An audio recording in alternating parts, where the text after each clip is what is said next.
আপনাদের যাদের বিভিন্ন জায়গায় ব্যথা, হাঁটুতে বলেন, কোমরে বলেন বা কাঁধে বলেন, যাদের বিভিন্ন জায়গায় ব্যথা, চিনচিন করে ব্যথা করে, আবার কারো ক্ষেত্রে অবশ হয়ে থাকে, আমি তাদের উদ্দেশ্যেই কিছু গাছগাছড়ার উপাদান আমি আপনাদের মাঝে দিচ্ছি।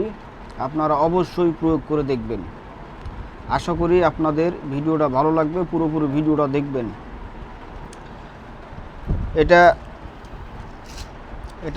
এটা অনেকেই চেনেন। এটাকে বলা হয় গোমরিচ। আবার বিভিন্ন জায়গায় বিভিন্ন লোক বিভিন্ন নামে এটা ডালের মশলার সঙ্গে থাকে। আপনারা সুন্দর করে দেখেন, এটা ডালের মশলার সঙ্গে থাকে। আর এর সঙ্গে দিতে হবে আপনাদের এই যে গোলমরিচ, এটার সঙ্গে দিতে হবে ছোট ছোট 3 থেকে 4 পিস আপনাদের দিতে হবে গোলমরিচ। ভিডিওটা সুন্দর করে মনোযোগ দিয়ে দেখেন, তাহলে বুঝতে পারবেন। আপনাদের ফ্যামিলিগত হোক বা পাড়াপড়শি হোক বা প্রতিবেশী হোক, আপনাদের এই জিনিসটা জানা থাকলে আপনাদের উপকারে আসবে। এটা হচ্ছে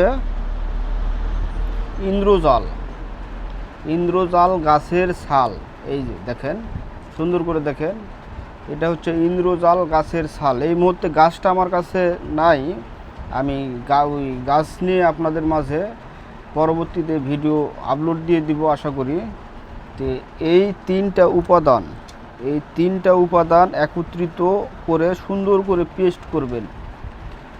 পেস্ট করার পরে ওই ব্যথার স্থানে আপনারা যদি এটা প্রলেপ দিতে পারেন, মালিশ টালিশ করার প্রয়োজন নাই, সুন্দর করে লাগাই দিবেন। 1 থেকে 2 বার বা 3 বার দিলেই ব্যথা, কোনোভাবে ব্যথা থাকতে পারে না। সেটা হোক হাঁটুতে হোক বা ঘাড়ের পিছনে হোক বা কাঁধে হোক, বিভিন্ন জায়গায় মানুষের জয়েন্টে ব্যথা থাকে। এই ব্যথা একবারে নির্মূল হয়ে যাবে। আশা করি আপনাদের ভিডিওটা উপকার আসবে। আর ভিডিওটা বেশি বেশি করে আপনারা শেয়ার করবেন, আমার পাশে থাকবেন। ধন্যবাদ।